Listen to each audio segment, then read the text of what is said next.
Ang pinaka-romantic na nagawa ko ngayon sa asawa ko at sa aking pamilya, sa mga anak ko, ay yung ako yung magde-decide po at magse-set up kung saan at kailan kami pwedeng kumain, lalo na't kung kami po ay magta-travel sa buong Pilipinas. I'll make it sure na ang lahat ng ito ay talagang sineset up ko at inorganize ko ng tama 2 or 3 months before.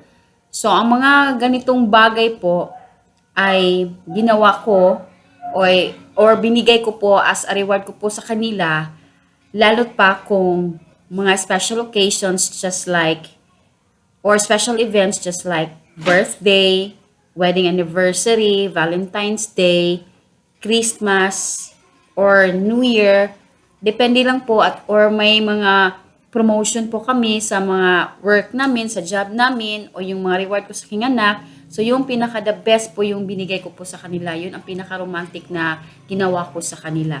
So una, yung travel, yung kainan namin sa labas, yung whole family po kami. So sa mga ganung bagay, talagang masaya kami at yun ang pinaka-importante kong romantic day or event sa buhay ko.